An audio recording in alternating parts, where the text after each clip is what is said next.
Assalamualaikum warahmatullahi wabarakatuh. Innal hamdalillah nahmaduhu wa nasta'inuhu wa nastaghfiruh wa na'udzu billahi min shururi anfusina wa min sayyiati a'malina. May yahdihillahu fala mudilla lahu wa may yudlil fala hadiya lahu. Asyhadu an la ilaha illallah wahdahu la syarika lahu wa asyhadu anna Muhammadan abduhu wa rasuluhu la nabiyya ba'd. A'udzu billahi samil 'alim minasy syaithanir rajim. Bismillahirrahmanirrahim. نحن نقص عليك أحسن القصص بما أوحينا إليك هذا القرآن وإن كنت من قبله لمن الغافلين. صدق الله العظيم وصدق الرسول الكريم ونحن على ذلك من الشاهدين. Jamaah salat Isya dan Tarawih rahimakumullah, untuk mengisi kultum malam hari ini di malam yang ke-7 ini, marilah kita awali dengan rasa syukur kita kepada Allah Subhanahu wa taala. Dengan pada malam hari ini kita telah memasuki malam ke-7 ya. Mudah-mudahan seluruh rangkaian amal ibadah kita 6 hari yang lewat diridhoi dan dirahmati oleh Allah Subhanahu wa taala. Amin ya rabbal alamin. Dan menambah semangat kita untuk menjalankan dan ketaatan kepada Allah Subhanahu wa taala. Melanjutkan tentang kultum kita akan mengangkat sebuah kisah ya. Kalau beberapa bulan belakangan ini ya, kita dihebohkan dengan berita di media massa tentang bisikan seorang wanita yang dampaknya begitu dahsyat. Ya. Dua kasus yang besar ya, yang menghebohkan dunia Indonesia tentunya khususnya.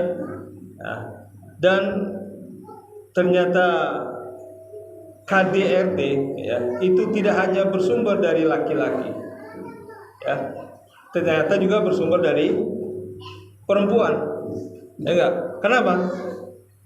Dan bagaimana Al-Quran menceritakan akan hal itu ya, di sini pada kesempatan malam hari ini kita akan mengkaji ya, ada salah satu kisah yang menarik ya, bahwasanya dalam surat Yusuf ya, Allah telah mengingatkan kita, kami menceritakan kepadamu wahai Muhammad kisah yang paling baik dengan mewahyukan Al-Quran ini kepadamu.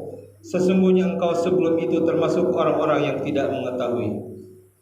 Ya, tentunya bapak-bapak, adik-adik, ibu-ibu dan anak-anak sekalian pernah mendengar cerita tentang Nabi Yusuf. Ya, digambarkan Nabi Yusuf adalah sosok apa? Yang rupawan, ganteng ya. Dan tentunya diawali kisahnya yaitu ketika dia disingkirkan oleh saudara-saudara tirinya, di mana dia dibuang ke sumur, kemudian ditemukan oleh rombongan kafilah, kemudian dia dibawa ke Mesir dan dijual dan dibeli oleh salah seorang pejabat Mesir. Ya, di situ kemudian wajah sayyar marsalu waridahum qafadlan dalu qala ya busyra hada gulam wa asarru bid'atan wallahu alimun bima ya'malun. Dan datanglah kalau sekelompok musafir, mereka menyuruh seorang mengambil air, lalu dia menurunkan timbanya, dia berkata, oh senangnya ini ada seorang anak muda, kemudian mereka menyembunyikannya sebagai barang dagangan dan Allah mengetahui apa yang mereka kerjakan. Washaruhu bisamanin bakhsin darahima ma'duda wa kanu fihi minaz zaidin. Dan mereka menjualnya Nabi Yusuf dengan harga yang rendah, yaitu beberapa dirham saja, sebab mereka tidak tertarik kepadanya. Dan orang yang membelinya, wa qala allazi ishtarahu min misra li imrati akrimi mathwahu asa ayyan fana aw nattakhidahu walada. Dan orang dari Mesir yang membelinya berkata kepada istrinya, berikanlah kepadanya tempat dan layanan yang baik ya, layanan yang baik, mudah-mudahan dia bermanfaat bagi kita atau kita pungut dia sebagai anak. Dan demikianlah kami memberikan kedudukan yang baik kepada Yusuf di negeri Mesir, dan agar kami ajarkan kepadanya takwil mimpi ya. Dan Allah berkuasa terhadap urusannya, tetapi kebanyakan manusia tidak mengerti. Bapak Ibu hadirin rahimakumullah, seiring bertumbuh dewasanya Nabiullah Yusuf alaihissalam ya, ternyata ya, ternyata ada seorang perempuan ataupun wanita perempuan yang menggoda dirinya, ya. Walamma balagha ashuddahu atayna hukman wa ilma wa kadzalika najzil muhsinin. Wa rawatul lati huwa fi baitiha fi an-nafsihi wa ghallat al-abwab wa qala haytalak qala ma'adallah innahu rabbi ahsana maswa innahu la yuflihuz zalimun. Ya. Dan perempuan yang dia Yusuf tinggal di rumahnya menggoda dirinya, ya, menggoda dirinya dia dan dia menutup pintu lalu berkata, marilah mendekat kepadaku. Yusuf berkata, aku berlindung kepada Allah. Sungguh Tuanku telah memperlakukanku dengan baik. Sesungguhnya orang yang zalim tidak akan beruntung. Ya. Walaqad hammat bihi. Ya. Dan sungguh perempuan telah berkehendak kepada Yusuf. Ya. Diriwayatkan disebutkan namanya Zulaikha. Ya. Walaqad hammat bihi. Dan Yusuf sebagai seorang laki-laki tentunya hampir tergoda wa hamma biha. Dan Yusuf pun berkehendak kepadanya, akan tetapi laula an ra'a burhana rabbi, kalaulah dia tidak melihat petunjuk dari tanda dari kebesaran Allah, kadzalika linusrif anhu su' wa fasha innahu min ibadinal mukhlasin. Dan kami palingkan darinya keburukan dan dari kekejian. Sungguh dia Yusuf termasuk hamba-hamba yang kami pilih. Ya, kemudian apa? Wastabaqal bab. Ya, Nabi Yusuf dan Zulaikha apa? Nabi Yusuf berlari menuju pintu. Ternyata dikejar oleh Zulaikha dan ternyata bajunya robek di belakang. Tiba-tiba di depan pintu muncul apa? Tuannya. Qala hiya rawani an nafsi wa syahida syahidun min ahliya in kana qamisu qudda min qubrin. Qalat ma jazaa'u ya wastabaqa al-bab wa quddat qamisahu min dubrin wa alfa sayyida lana al-bab, ya. Dan keduanya berlomba menuju pintu dan perempuan itu menarik baju gamisnya Nabi Yusuf dari belakang hingga robek dan keduanya mendapati suami perempuan itu di depan pintu. Ya. Apa dikatakan oleh Zulaikha? Dia perempuan itu berkata, apakah balasan terhadap orang-orang yang bermaksud buruk terhadap istrimu selain dipenjarakan atau dihukum dengan siksa yang pedih? Nah ini, ya, ini sebuah gambaran, ya. Kadangkala wanita ketika dia memiliki kekuasaan, ya, ataupun memiliki kedudukan, ya, dia atau istilah sekarang ya sosialita lah, ya, sosialita atau ya perempuan-perempuan pejabat lah, istilah, mohon maaf istilahnya kan. Ketika menghadapi sebuah persoalan seperti ini kadang-kadang mudah sekali tergoda. Nah, tentunya ternyata dia salah menghadapi orang itu, menghadapi Nabi Yusuf. Nabi Yusuf pun membela dirinya.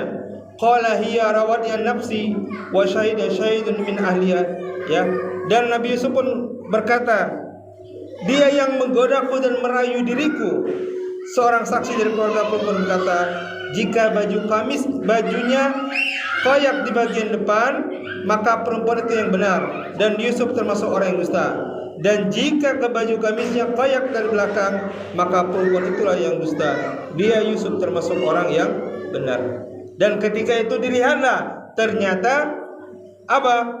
Nabi Yusuf bajunya robek di belakang. Berarti pelakunya siapa ini yang salah? Sing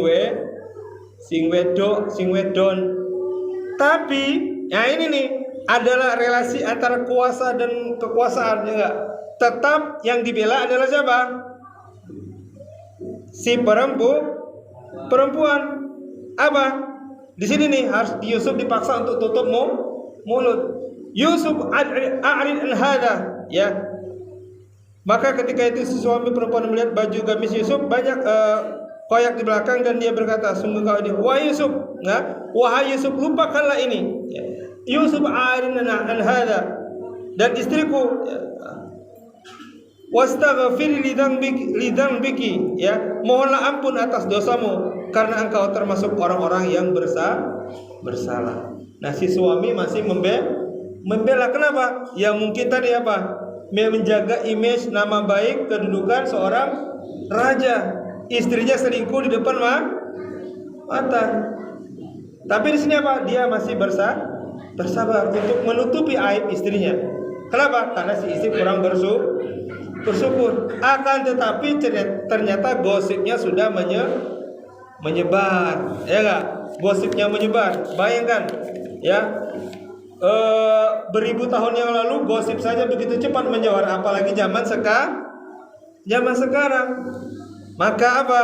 Wa qala niswatul Madinah fil Madinah imratul aziz turawidu fataha. Dan perempuan-perempuan di kota berkata, istri Al-Aziz atau istri pejabat itu menggoda dan merayu pelayannya untuk menundukkan dirinya. Pelayannya benar-benar membuatnya mabuk cinta, dan kami pasti memandang dia dalam keadaan yang sesat yang nyata. Ya. Kemudian ternyata falamma sami'at bimakrihinna arsalat ilaihinna wa atat lahunna muttaka'an wa atat kulla wahidin minhunna sikinan. Dan perempuan-perempuan di kota itu menggosipkan, ya, membocorkan bahwasanya menggosipkan ini gimana ini, ya enggak? Istri pejabat kok menggoda pelayannya, ya. Pelayan ini membuat si istri pejabat ini mabuk cinta. Keterlaluan sekali itu istri pejabat itu. Dan ternyata si Zulaiha mendengar, walamma sami'a bimakrihinna, ya, ketika mendengar gosipan mereka, ternyata apa? Zulaiha panas, ya, panas. Kemudian diundanglah para perempuan-perempuan itu untuk datang ke istana. Kemudian masing-masing diberikan apa? Diberikan pisau, ya, diberikan pisau. Wa atar kulla wahidin minhunna sikinan, ya, diberikan masing-masing pisau. Wa qalatul ukhruj alaihinna. Kemudian apa? Wa qalat ukhruj alaihinna. Kemudian Zulaiha berkata, Yusuf, keluarlah, temuin mereka. Falamma ra'ainahu akbarnahu qata'na aydiyahunna. Dan ketika mereka melihat Nabi Yusuf, ya, ketika perempuan-perempuan itu melihat Nabi Yusuf, mereka terpesona. Wah, dan berkata akan keelokan, rupanya memuji-muji akan keelokan Nabiullah Yusuf. Dan mereka tanpa sadar melukai tangannya sendiri. Sembari berkata, Maha sempurna Allah, ini bukanlah manusia, ini benar-benar malaikat yang mulia. Nah, qulna hasya lillah ma hada bashar in hada illa malakun karim. Qalat, maka si Zulaiha berkata, qalat fadzalikunna alladzi lumtunnani fi. Dia istri Aziz tadi berkata, itulah orang yang menyebabkan kamu mencela aku, karena aku tertarik kepadanya, dan sungguh aku telah menggoda untuk menundukkan dirinya, tapi dia menolak. Jika dia tidak melakukan apa yang aku perintahkan kepadanya, niscaya akan dipenjarakan dan dia akan menjadi orang yang hina. Dan ternyata Nabiullah Yusuf berkata, qala rabbi sijnu ahabbu ilayya mimma yad'unani ilayhi. Yusuf berkata, Tuhanku, penjara lebih aku sukai daripada memenuhi hasrat mereka. Kira-kira anak-anak muda sekarang kalau digoda seperti itu gimana? Digoda istri pejabat, dijanjikan ini dan itu. Yang mahasiswa yang butuh banyak dana nih. Ya. Nabi Yusuf qala hasya lillah, ya, wah Tuhanku, penjara lebih aku sukai daripada memenuhi ajakan mereka. Nah ini, ya, ini tentunya apa? Tentunya Nabiullah Yusuf alaihissalam terus dijaga oleh Allah Subhanahu wa taala kehormatannya dan dimuliakan Allah dengan diberikan ilmu pengetahuan. Sedangkan Zulaiha tentunya ini gambaran bagi kita, ya, para wanita-wanita pejabat, istri pejabat, ya, jangan sampai menyalahgunakan kesempatan yang ada untuk melakukan hal-hal yang negatif, ya Kak. Uang punya, kedudukan punya, harta punya, ya, semuanya bisa dibeli dengan kekuasaan dan harta. Tetapi di situ ada bahaya akan hilangnya rasa rasa syukur kita kepada Allah Subhanahu wa taala. Mudah-mudahan kita dijadikan oleh Allah Subhanahu wa taala hamba yang dapat selalu bersyukur atas nikmat yang telah Allah berikan kepada kita, dan sehingga rezeki itu menjadi berkah bagi kita untuk selalu taat kepada Allah Subhanahu wa taala. Demikian yang dapat kita kaji dalam kesempatan malam hari ini. Mudah-mudahan menjadi iktibar bagi kita. Al-afu minkum. Assalamualaikum warahmatullahi wabarakatuh.